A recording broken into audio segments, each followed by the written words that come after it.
सांधेदुखी आहे म्हणून आपण जर रक्त तपासणी केली तर त्याच्यामध्ये अनेकदा युरिक ऍसिड वाढलंय असं आपल्याला दिसून येतं आणि त्यामुळेच तुम्हाला सांधेदुखी आहे असं डॉक्टरांकडून आपल्याला सांगितलं जातं.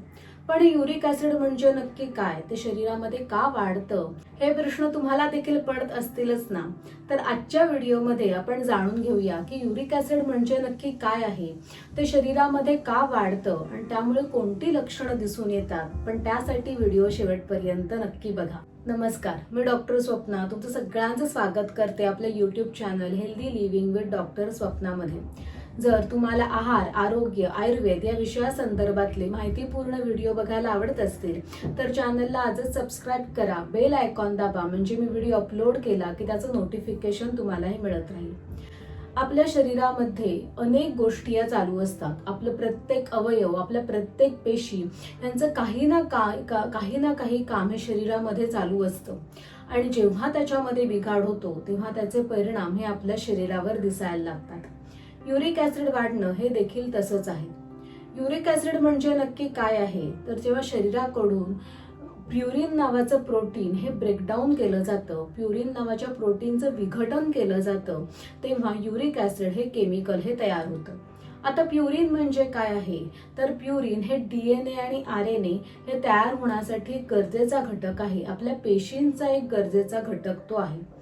जसे आपल्याला नवीन केस येत असतात, मग आपले जुने केस आहेत ते पडतात, त्याप्रमाणेच आपण जसं जसं आपली ग्रोथ होते, आपलं वय वाढतं, त्यानुसार आपल्या शरीरामध्ये अनेक पेशींची निर्मिती ही होत असते आणि त्यावेळेला जुन्या पेशी आहेत त्या शरीरातून नष्ट होतात, त्या शरीरामधून त्यांचं विघटन केलं जातं. आणि ज्या वेळेला ही सेल डेथ होते, म्हणजे आपल्या पेशी नष्ट होतात, त्यांचं विघटन केलं जातं, त्यावेळेलाच प्युरिनचं देखील विघटन होतं आणि युरिक ऍसिड हे शरीरामध्ये तयार होतं. म्हणजेच काय, तर युरिक ऍसिड तयार होणं ही शरीरामध्ये नेहमी होणारी प्रक्रिया आहे. युरिक ऍसिड हे शरीरामध्ये योग्य मात्रेमध्ये असणं हे आपल्यासाठी गरजेचंच आहे. ते एक उत्तम अँटीऑक्सिडंट आहे, आपल्या रोगप्रतिकारक क्षमता नीट राहण्यासाठी गरजेचं आहे. बरोबरच ते आपल्या पेशींचा, आपल्या DNA, RNA यांचा एक महत्त्वाचा घटक आहे. ते आपले न्यूरोलॉजिकल आपले फंक्शन्स आहेत ते नीट ठेवण्यासाठी देखील गरजेचं असतं. पण गडबड कुठे होते, जेव्हा युरिक ऍसिड शरीरामध्ये गरजेपेक्षा जास्त वाढतं त्यावेळेला शरीरावर काही ना काही लक्षणं ही दिसायला लागतात. आता युरिक ऍसिड शरीरामध्ये कधी वाढतं, तर त्या दोन महत्वाच्या कारणांमुळे युरिक ऍसिड शरीरामध्ये वाढतं. आत्ताच आपण समजून घेतलं की युरिक ऍसिड शरीरामध्ये कधी तयार होतं, ज्या वेळेला सेल डेथ होते किंवा प्युरिनचं विघटन केलं जातं त्यावेळेला शरीरामध्ये युरिक ऍसिड हे तयार होतं. आणि हे युरिक ऍसिड आहे गरजेपुरतं शरीरामध्ये ठेवलं जातं आणि राहिलेलं युरिक ऍसिड आहे ते शरीरातून बाहेर टाकलं जातं आणि जास्त करून हे किडनीद्वारे शरीरातून बाहेर टाकलं जातं. तर दोन महत्वाची कारणं कोणती आहेत, तर पहिलं कारण आहे की जेव्हा युरिक ऍसिडची शरीरामध्येच निर्मिती जास्त होते. आता ही जास्त कधी होणार, जेव्हा पेशींची डेथ किंवा सेल डेथ ही जास्त होईल, पेशींचं विघटन हे जास्त प्रमाणामध्ये केलं जाईल. तर हे कधी होतं, तर ज्या वेळेला काही तुम्हाला इम्युनॉलॉजिकल डिसऑर्डर आहे किंवा ऑटो इम्युन डिसऑर्डर आहे की ज्या वेळेला शरीर स्वतःच तुमच्या पेशिया मारायला लागतं, किंवा तुम्हाला असा एखादा आजार आहे की ज्यामध्ये पेशींची निर्मिती जास्त होते आणि त्यामुळे त्यांची सेल डेथ ही जास्त प्रमाणामध्ये होते. उदाहरणार्थ काही स्किन डिसीजेस आहे, जसं सोरायसिस सारखे आजार आहे, त्यामध्ये पेशींची निर्मिती जास्त होते आणि त्या प्रमाणामध्ये त्यांची सेल डेथ देखील जास्त व्हायला लागते. तर अशा कंडिशन्समध्ये शरीरामध्ये युरिक ऍसिड हे जास्त आपल्याला वाढलंय असं दिसून येतं. दुसरं महत्वाचं कारण आहे ते म्हणजे जे जास्तीचं युरिक ऍसिड आहे ते शरीरातून बाहेरच टाकलं गेलं नाही, तर शरीरामध्ये किंवा रक्तामध्ये युरिक ऍसिडची पातळी वाढली आहे असं आपल्याला दिसून येतं. आता हे कधी होतं, तर युरिक ऍसिड आहे त्याचा जास्तीत जास्त भाग आहे तो किडनीद्वारे शरीरातून बाहेर टाकला जातो. त्यामुळे तुम्हाला किडनी संबंधी एखादा आजार असेल तर युरिक ऍसिडची पातळी ही वाढलेली दिसून येते. त्याबरोबरच ब्लड प्रेशर, डायबेटीस यासारख्या आजारांमध्ये देखील युरिक ऍसिडची पातळी ही वाढते. किंवा तुमचं वजन जर जास्त असेल तर ह्या सगळ्या कारणांमुळे युरिक ऍसिड आहे ते शरीरातून ज्या प्रमाणामध्ये बाहेर टाकलं गेलं पाहिजे ती त्याची क्रिया आहे ती व्यवस्थित होत नाही आणि परिणामी तुमच्या रक्तामध्ये युरिक ऍसिडची पातळी वाढली आहे असं तुम्हाला दिसून येतं. याबरोबरच स्मोकिंग आणि अल्कोहोल यामुळे काय होतं तर स्मोकिंगमुळे शरीरामध्ये इन्फ्लमेशन वाढतं, तुमची सेल डेथ ही जास्त प्रमाणामध्ये होते. बरोबरच स्मोकिंग आणि अल्कोहोलमुळे तुमची जी एक्सक्रिटरी जी प्रोसेस आहे म्हणजे तुमच्या शरीरामधून जे टॉक्झिन्स बाहेर काढण्याची जी प्रक्रिया आहे ती बिघडते, ती व्यवस्थित प्रमाणामध्ये होत नाही आणि परिणामी तुम्हाला युरिक ऍसिड देखील तुमच्या शरीरामध्ये वाढतं. याबरोबरच काही आहारीय घटक असे आहेत की ज्याच्यामध्ये प्युरिन हे जास्त प्रमाणामध्ये असतं. मगाशीच आपण बघितलं जेव्हा प्युरिनचं विघटन होतं तेव्हा युरिक ऍसिड तयार होतं.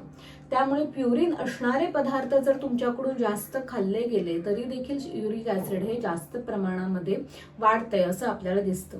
हे पदार्थ कोणते आहेत याविषयीची आपण सविस्तर माहिती पुढच्या व्हिडिओमध्ये बघणार आहोतच, पण तरी मांसाहारी पदार्थ आणि शुगर कंटेनिंग किंवा फ्रुक्टोज कंटेनिंग जे पदार्थ आहेत त्यामुळे प्युरिनची पातळी शरीरामध्ये वाढते, परिणामी युरिक ऍसिड हे जास्त प्रमाणामध्ये रक्तामध्ये वाढलं जातं. आता या सगळ्या गोष्टींमुळे म्हणजे युरिक ऍसिड जेव्हा शरीरामध्ये जास्त असतं तेव्हा कोणती लक्षणं आपल्याला दिसून येतात?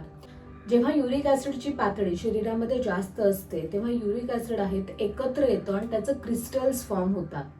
आता हे जे क्रिस्टल्स आहेत ते जर सांध्यांच्या ठिकाणी जाऊन राहिले तर त्या ठिकाणी सांध्यांशी संबंधित तुम्हाला तक्रारी दिसून येतात. उदाहरणार्थ सांध्यांच्या ठिकाणी सूज येणं, सांध्यांच्या ठिकाणी वेदना येणं, काही काही वेळेस तर ह्या वेदना अतिशय तीव्र असतात. जास्त करून तुमच्या पायाची बोटं किंवा तुमचा अँकल जॉईंट आहे त्या ठिकाणी सांधेदुखी आहे किंवा ही तक्रार आहे ते जास्त करून किंवा सगळ्यात पहिल्यांदा दिसून येते. क्रिस्टल जे फॉर्म झालेले आहे ते सांध्यांच्या ठिकाणी जाऊन बसतात आणि त्यामुळे त्याला गाऊट आर्थरायटिस असं देखील म्हटलं जातं. दुसऱ्या ठिकाणी काय होतं तर हे क्रिस्टल्स आहेत ते किडनीमध्ये जाऊन त्या ठिकाणी जाऊन राहतात आणि त्यामुळे तुम्हाला स्टोन म्हणजेच किडनी स्टोन किंवा आपण जो मुतखडा म्हणतो त्याची तक्रार तुम्हालाही दिसून येते. किडनी स्टोन असताना तुम्हाला जी जी त्रास होतो, जी लक्षणं दिसतात तीच लक्षणं यामध्ये देखील दिसतात. फक्त तुमचा जो स्टोन आहे किंवा जो मुतखडा आहे तो युरिक ऍसिडने तयार झालेला असतो. पण वेळीच याकडे लक्ष दिलं गेलं नाही तर मात्र तुम्हाला किडनी संबंधी काही ना काही आजार किंवा तुमचं किडनीचं जे फंक्शन आहे ते व्यवस्थित होत नाही. फक्त सांध्यांपुरतच याच्या तक्रारी मर्यादित नाही आहेत, तर वेळीच लक्ष न दिल्यास तुम्हाला किडनी संबंधीच्या तक्रारी निर्माण होतात. तुमचं किडनीचं फंक्शन व्यवस्थित होत नाही.